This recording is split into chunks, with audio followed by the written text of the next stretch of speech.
தமிழ் குரல் நேயர்களுக்கு வணக்கம். இன்று நம்மோடு அரசியல் விமர்சகர் நாதன் அவர்கள் இணைந்திருக்கிறார்கள். அவரோடு உரையாடுவோம். வணக்கம் தோழர். வணக்கம். விஜயினுடைய கூட்டம் அப்படின்னாலே ஒரு பதைப்பதைப்பு உருவாகுது, என்ன நடக்க போகுதோ அப்படிங்கிற மாதிரி.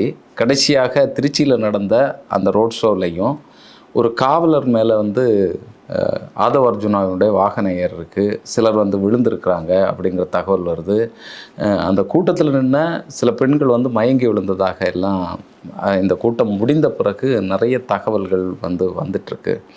இவருடைய நோக்கம் என்னவாக இருக்குது? இல்லைன்னா இப்படியே திட்டமிட்டு இதெல்லாம் தொடர்ந்து நடக்கட்டும், இது பெரிய பேசி பொருளாகட்டும் அப்படிங்கிற மாதிரி ஏதாவது நினைக்கிறாங்களா? அப்படி ஏதாவது எண்ணம் இருக்கா?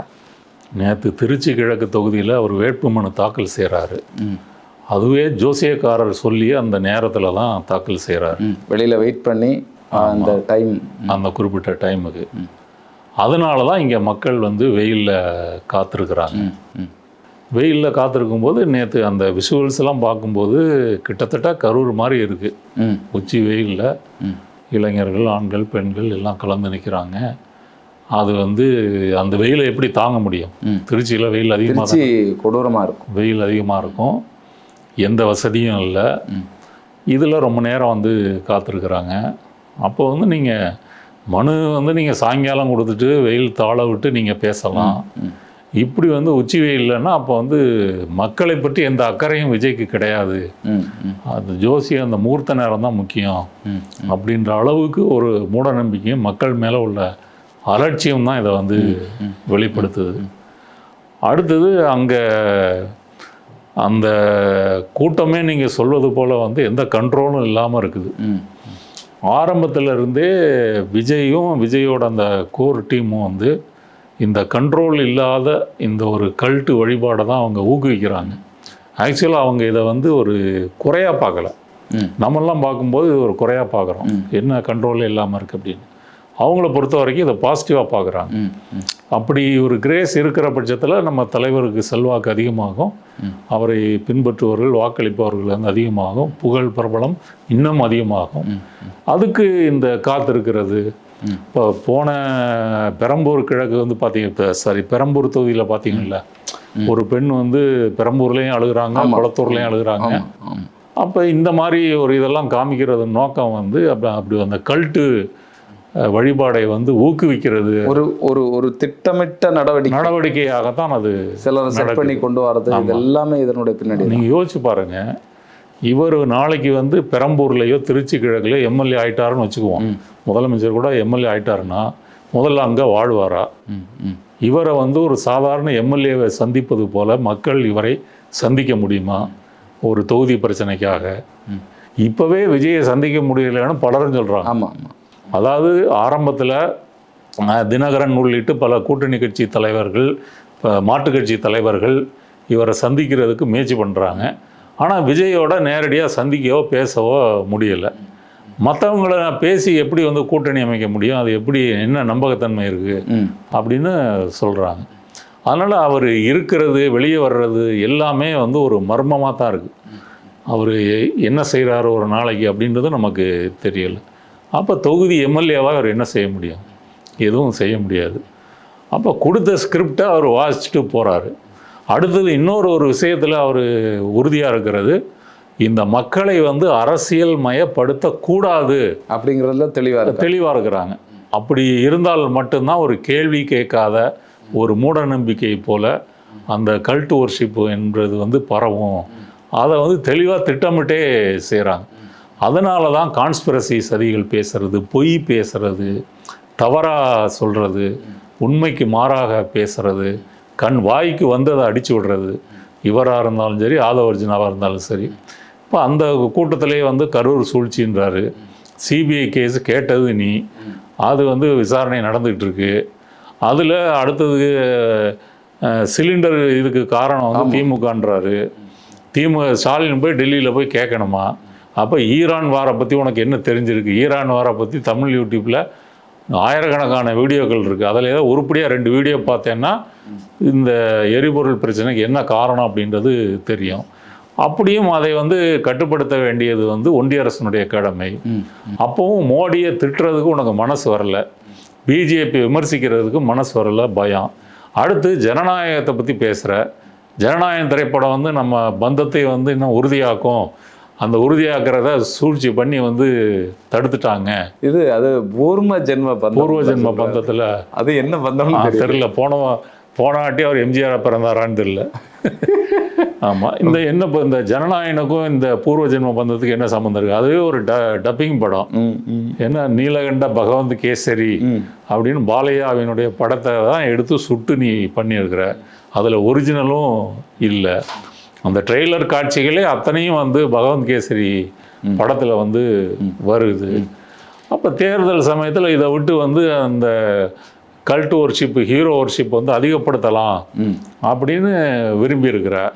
அது வந்து பிஜேபி வந்து ஆப்போசிட்டாங்க.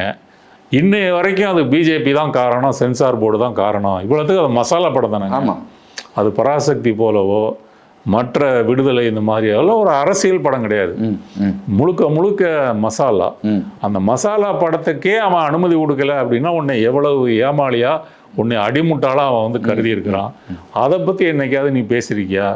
இந்த கூட்டத்திலையும் பிஜேபி சென்சார் போர்டுன்னு வாயை திறக்கல. அந்த அளவு பயம் வந்து இருக்கு. கூட்டு சேர்ந்து வந்து இதை தடுத்துட்டாங்க வந்து இருக்குது. அப்போ இந்த ஜனநாயகத்தை வந்து கூட்டு சேர்ந்து யார்? திமுகவும் சேர்ந்து சரி பண்ணிட்டாங்க. இப்போ ஜனநாயகம் ஆரம்பத்தில் பொங்கலுக்கு வரலன்னு விர்ச்சுவல் வாரியர்ஸ் எல்லாம் என்ன சொன்னாங்க? திமுக தான் காரணம் அப்படின்னு சொல்லி தான் பிரச்சாரம் பண்ணாங்க. அதையே இவரும் பேசுகிறாரு. சரி, கீழே தற்குறிகள் தான் பேசுதுன்னா தற்குறிகள் தலைவனே அதை அப்படி தான் பேசுகிற அப்படின்னா, இவ்வளவு நாள் சினிமாவில் இருந்திருக்கிறிய, அதெல்லாம் என்னத்தை நீ உனக்கு சினிமா எப்படி இயங்குதுன்னு கூட தெரியாதா? இல்லை தெரிஞ்சுக்கிட்டு பொய் சொல்கிறியான்னா பொய் சொல்கிற இல்லையா? அடுத்தது என்னுடைய உச்சபட்ச வாழ்க்கையை தூக்கி எரிஞ்சிட்டு வலிகளோடு வந்திருக்கிறேன். உச்சபட்ச வாழ்க்கைன்னா நீ நீலாங்கரை பட்டினப்பாக்கம் பங்களாவை வித்துட்டியா? ஏதாவது குடிசை வீட்டுக்கு வந்து புதுசாக வாடகை எடுத்து போறியா? தெருமுனையில் வந்து அடிபம்பு அங்கே தான் தண்ணி பிடிச்சிட்டு வந்து கழிப்பறைக்கு போறியா? என்னத்தை உச்சபட்ச வாழ்க்கையை நீ இழந்த? இல்லை உன்னுடைய சொத்துக்களை எல்லாம் வந்து ஏதாவது ஆதரவற்றோர் இல்லை அப்படின்னு சொல்லி அவங்களுக்கு எதுவும் எழுதி வச்சிட்டியா? அப்படிலாம் ஒன்றும் பண்ணலையே. உன் மனைவி குழந்தை பேரில் கூட நீ சொத்து வாங்குறதுக்கு தயாராக இல்லாத ஆள். ஸோ எல்லாம் தூக்கி எறிஞ்சிட்டு வந்துட்டாராம். இல்லை, இத்தனைக்கும் மனைவிக்கு கடன் கொடுத்துருக்கிறாரு, மகனுக்கு மகளுக்கு கடன் கொடுத்துருக்காரு, எல்லாருக்கும் சொந்த வீட்டுல அம்மா ஆமா எல்லாம் கொடுத்துருக்காரு. சொந்த வீட்டிலேயே கடன் கொடுக்கக்கூடிய ஒரு ஆளு இவர் உச்சத்தை தூக்கிவிட்டு வந்திருக்காருன்னு. அடுத்து வந்து பல வழிகளை தாங்கிட்டு வந்திருக்கிறேன். என்ன வழிகளை தாங்கின? 12 மணிக்கு உச்சி வெயிலில் இந்த வேனில் இருந்து பேசுறது, அந்த வழியை சொல்றியா? இல்லை நான் வந்து வீட்டில் நான் பாட்டுக்கு ஜாலியாக தூங்கிட்டு இருப்பேன், ஷூட்டிங்னா போவேன். என்ன இப்போ உங்களுக்காக வந்து நான் வந்து வெளியே வந்து வர வேண்டியிருக்கு, ஏதோ வந்து அதுக்காக ரிஹர்சல் பார்த்துட்டு அந்த டயலாகெல்லாம் மனப்பாடம் பண்ணிட்டு பேச வேண்டிய கஷ்டம் இருக்குது, இதை வழின்னு சொல்கிறியா?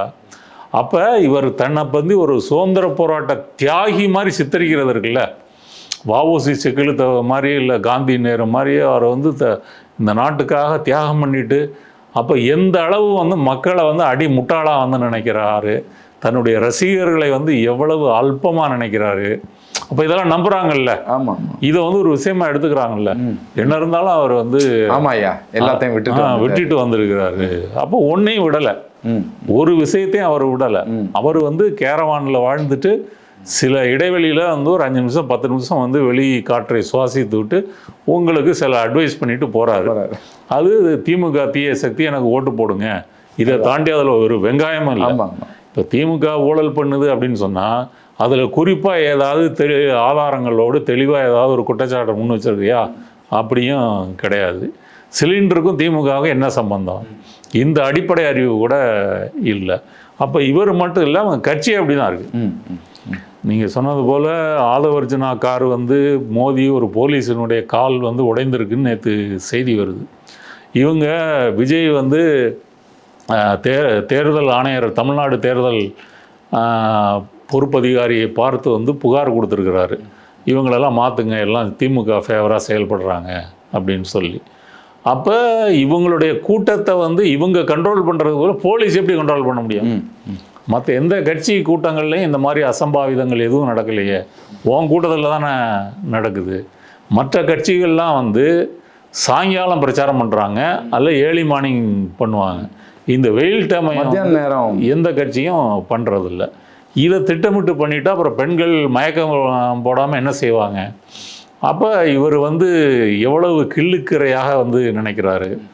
தமிழகத்தில் நம்ம பார்த்துருக்கோம், இங்கே பல்வேறு அரசியல் கட்சியை சார்ந்தவங்க வீடு வீடாக போய் தெரு தெருவாக போய் அவர்கள் வேலை செஞ்சு மக்களுக்கான பிரச்சனைகளை பேசி போராட்டங்கள் நடத்தி தான் இன்னைக்கு பெரிய அளவில் உயர்ந்த நல்லகண்ணு இறந்ததுக்கு வந்து அஞ்சலி செலுத்த வந்தார. ஆமாம் ஆமாம். சரி, நல்லகண்ணை பற்றி என்ன தெரியும் உனக்கு? சொல்லு, நல்லகண்ணை பற்றி உனக்கு என்ன தெரியும்? நல்லகண்ணு சுதந்திர போராட்ட காலத்திலேருந்து சிறைக்கு போனவர், பல போராட்டங்கள் பண்ணியிருக்காரு, எளிமையாக வாழக்கூடியவர், இதெல்லாம் இருக்குது. அவருக்கு அஞ்சலி செலுத்துவதற்கு முதல்ல உனக்கு தகுதி இருக்கா? நீ என்னைக்காவது அப்படி வேர்க்க விறுவிறுக்க நீ வரிஞ்சு கட்டிட்டு மக்களோட மக்களாக நின்று ஏதாவது வேலை பார்த்துருக்கியா? ஏதாவது பண்ணியிருக்கிறியா? இல்லையே. உனக்காக மக்கள் வெயிலில் காத்திருக்கிறாங்க. தண்ணி இல்லாமல் கரூரில் இறந்து போயிருக்காங்க, விக்கிரவாண்டியில் இறந்து போயிருக்காங்க, மதுரையில் இறந்து போயிருக்காங்க, திருச்சியில் நேற்று 2 பெண்கள் மயக்கம் போட்டிருக்காங்க. இனி போகிற போக பார்த்தா தளபதி வந்து சில கூட்டங்களுக்கு மட்டும் அப்படி போயிட்டு வந்து எல்லாம் வீடியோ பிரச்சாரம் தான் நடக்கும் போல தெரியுது. இவர் எங்கேயும் நேரடியாக மக்களை இல்லை, ஏற்கனவே சொல்லியிருக்காரு, என்ன ஜெயிக்க வச்சு முதலமைச்சராக மாற்றிருங்க, அதுக்கப்புறம் உங்கள் கிராமத்துக்கு வரேன். நீங்கள் என்ன வந்து 2026 வச்ச பிறகு நான் வந்து கிராமம், அதை இப்படியும் சொல்லலாம். உங்களை பார்க்க வரணும்னா நீங்கள் என்னை ஜெயிக்க வைங்க, ஜெயிக்க வச்சா தான் நான் உங்களை பார்க்க வருவேன், இல்லைன்னா வரமாட்டேன். முடிவு உங்கள் கையில். இது ஒரு கட்சி, இதுக்கு ஒரு கூட்டம், இதுக்கு ஊடகங்களே முக்கியமாக குற்றஞ்சாட்டணுங்க. அவங்க கொடுக்குற அந்த கவரேஜ் இருக்குல்ல, நேற்று நானும் இப்போ பார்த்துக்கிட்டு இருக்கேன், விஜய் எப்போ பேசுவாருன்னு. அவங்க வெயிலில் நின்று மக்கள் அந்த அவஸ்தை இருக்கே, அதுவே ஒரு 2 மணி நேரம் வந்து ஓடுது, அதை வந்து காமிக்கிறாங்க. அடுத்தது விஜய் வந்து டாட்டா காமிச்சு வராரு, அந்த காட்சிகளை விடாமல் காமிக்கிறாங்க. கிளம்பி விட்டார். ஆமாம். அப்புறம் வந்து பேசுகிறத காமிக்கிறாங்க. பேசிட்டு அப்போ முடியாதானா இல்லை, பேசிட்டு அவர் விசில் சின்ன அட்டையை காமிக்கிறாரு, திரும்ப போகிறதையும் வந்து காமிக்கிறாங்க. அப்போ இந்த அளவு கவரேஜை கொடுக்குற காரணம், ஒரு சினிமாக்காரன் அப்படின்னா டிவியில் வந்து டிஆர்பி ரேட்டிங் வந்து அதிகமாகும், நிறைய பேர் பார்ப்பாங்க. இந்த ஒரு காரணத்துக்காகவும் விஜயை வந்து இவர்கள் வந்து ஓவராக ப்ரமோட் பண்ணுறது இருக்குல்ல. ஒரு ஊடகம்னா ஒரு விஜயை பார்த்து என்னைக்காவது கேள்வி கேட்க முடியலன்னு ஏதாவது கேட்டிருக்காங்களா? இப்போ கரூர் சம்பவத்தில் கூட ஏர்போர்ட்டில் கேட்குறாங்க, 31 ரூபாய் இறந்துட்டாங்க சார் சொல்லுங்கள், அப்படி அவரை பாட்டு போகிறாரு. அவரை வந்து இன்னும் ஒரு பேட்டி கொடுக்கல, அதெல்லாம் விமர்சனமாக ஆக்காமல் அவரை இவங்களும் வந்து ஒரு கல்ட்டு ஃபிகராக அணுகிறது இருக்கு இல்லையா. இதுவும் வந்து தமிழக ஊடகங்களினுடைய இன்னொரு பக்கத்தை வந்து காட்டுது அப்படின்னு வந்து சொல்லலாம். மொத்தத்தில் தமிழ்நாட்டில் இப்படி ஒரு கூட்டம் இருக்குது அப்படின்னு விஜய் நம்ம அடையாளம் காமிச்சிருக்கிறாரு. அதனால் மற்றவங்களுக்கு நிறைய கடமை இருக்குது. இந்த கூட்டத்தை வந்து நம்ம சொல்லி கொடுத்து திருத்தி ஏதாவது கொண்டு வரலை அப்படின்னா நிறைய அசம்பாவிதங்கள், ஆபத்து என்பது வந்து நடக்கும். நிச்சயமாக இது ரொம்ப ஒரு மோசமான விஷயம். அதாவது தலைவனாக இருக்கவனுக்கும் அரசியல் தெரிய வேண்டிய தேவையில்லை, தொண்டனாக இருக்கிறவனுக்கும் எதுவும் தெரிய வேண்டிய தேவையில்லை. அப்படி தெரியக்கூடாதுன்றத செய்கிறாங்க. ஏதோ இயல்பாக அப்படி இது தெரியாமல் பண்ணிடல, தெரியக்கூடாது. அப்போ அதுதான் நமக்கு நல்லது. விஜய் வந்து அளவாக பேசணும், அளவாக வெளியே வரணும், இதுதான் நமக்கு ஸ்ட்ரென்த்துன்னு நினைக்கிறாங்க.